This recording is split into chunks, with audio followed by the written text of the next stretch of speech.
Hey guys, welcome back to another video on the channel. Today, we're going to be covering some more data packs for Minecraft 1.21.1. These do also work in Minecraft 1.21 though, and we're going to jump straight to it, but before we do, the data packs will be linked in the description in the order I showcase them, and these are once again just some small minor quality of life data packs. The first one we are going to cover is one that is for Halloween. Now, I'm not exactly sure what block it is, but it adds some mini blocks for some other blocks. For example, if you put a carved pumpkin, does it also work with normal pumpkins? It does not.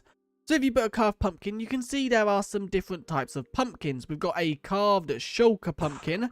That looks really cool. And these are just small little decorative blocks that you can decorate builds with for Halloween, or just place them around certain areas, a pumpkin patch or something. Now, there are quite a lot of different variants. You've also got a candle which is lit, and you also have a candle which is unlit. These look awesome as well. If I place these down, you can get a look at them. And I think this one is probably my favorite. It is a carved warden pumpkin. It's a warden's mouth carved into a pumpkin with then also the leaves as the warden's tendrils. Now, it works with all of these items. So it works with carved pumpkins, jack-o'-lanterns, books, skeleton skulls, cauldrons, cakes, chests, and glass bottles. And I'm going to quickly just show you the different options.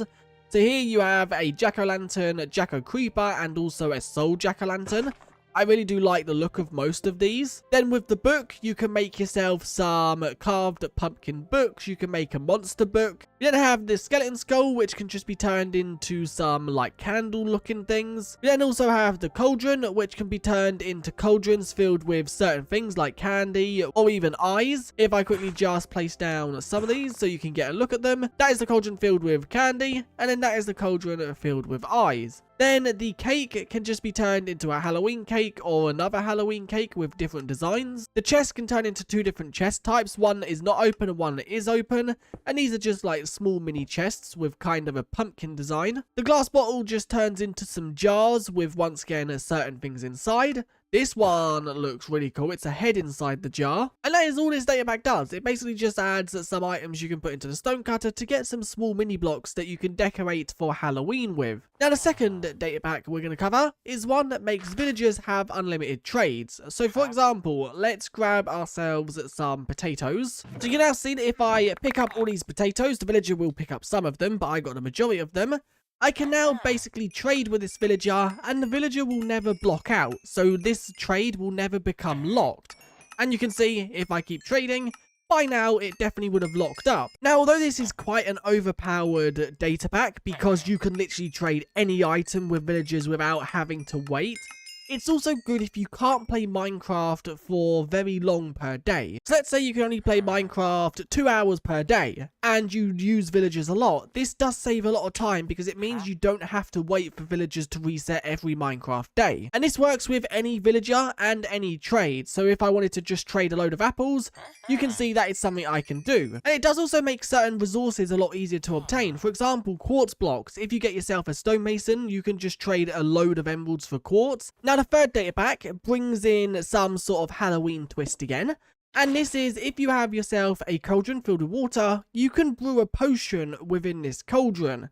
Now, I'm not exactly sure how it works. I know you have to throw the ingredients into the cauldron. I'm not sure if you have to throw nether wart in, because obviously that makes awkward. So we're going to try and make a night vision potion with nether wart, golden apple, and also gunpowder, which I think makes it to a splash. So if I throw that in there, and that in there, what does that do? That has changed the color. So now if I grab myself a glass bottle, will this give me night vision? It gives me a water bottle. Maybe I have to go inside of... There we go. If I'm inside of survival mode, it gives us a night vision. So was that because I was inside a creative mode that gave me a water bottle? Or was that because you have to wait a little while for the potion to kind of brew? If you use this in creative mode, then it gives you a water bottle. But it's kind of cool because it removes the whole brewing stand aspect. And I think you can also brew multiple potions with this cauldron system. So now I'm just going to throw a load of random items in because I don't exactly know what brews what. We're going to throw a golden carrot. I think you do need nether wart, but let's quickly just try it with no nether wart. Yeah, that didn't seem to work, so it seems like you do need to throw nether wart in. Blaze powder makes strength, so we'll throw that in. And rabbit foot makes sleep in, so we'll throw these 4 items in. First of all, the Netherwort, then the Rabbit's Foot, then the Blaze Powder, then the Phantom Membrane, and then the Golden Carrot. And now, if I grab myself a glass bottle, then let's click on this. What are we going to get?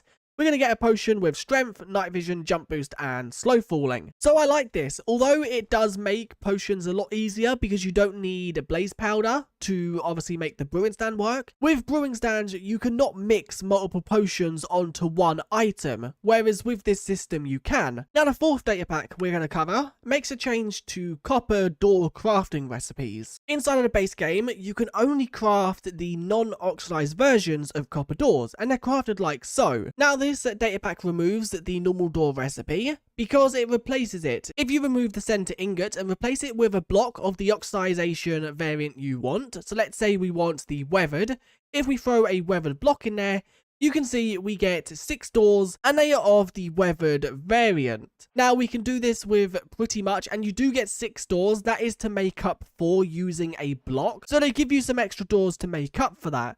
And if I quickly just show you it works with every variant, we have the normal, which gives 6 doors. We have showed the weathered, exposed, you can see, and then also the oxidized variant. And I do quickly just want to try, does it work with waxed, and then does it also work with some other copper blocks? So it seems to work with waxed blocks, but it doesn't seem to work with any other variant of copper. And once again, this is another data pack that makes it so you don't have to wait in your world for so long. Because if you wanted the fully oxidized version of the doors, you'd have to place down some of the non-oxidized version and let them oxidize. This data pack once again just removes a lot of waiting time. Now the fifth and final data pack we're going to cover is one that once again fits around a Halloween sort of theme, and it makes a change to zombies, at least inside of the Dark Oak Forest.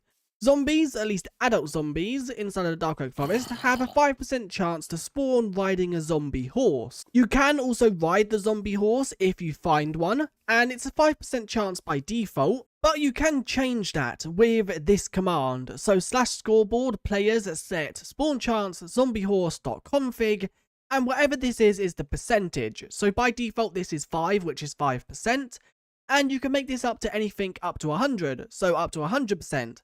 And now if I set this to 100, any adult zombie that spawns inside of this Dark Oak Forest should always be riding a zombie horse. So I guess let's look around. Yes, there we go. We can see one over there, which is riding a zombie horse.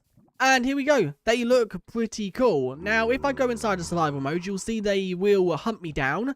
The horse won't damage me, but the zombie will. Now, if you was to kill the zombie on the back of the horse, we can then ride this horse. Do you need a saddle? You do. Okay, so let's quickly just grab a saddle. And there we go. You can saddle up the horse and then you can ride it. Now, the zombie horses don't really do anything special.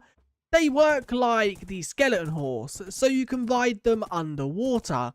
So if I was to go under the water here, you can see they sink down, and I can ride them on the ocean floor. They sink very slowly, so we're going to have to wait until it's fully sunk. Now, one thing I do quickly want to mention while we're sinking is you will still drown, so I will still lose bubbles. To avoid that, I'm going to need to use some kind of water breathing or turtle shell helmet. But anyway, that is the end of this video. There is the 5 data packs that I've covered this week. If you did enjoy them, do leave a like and subscribe. If you have any data packs you'd like me to cover, then do let me know them in the comments. I tried to keep this week themed mostly around Halloween related stuff. Some of them didn't fit that theme, but that's totally fine. If you enjoyed, do like and subscribe, and I guess I'll see you guys in the next one. Bye.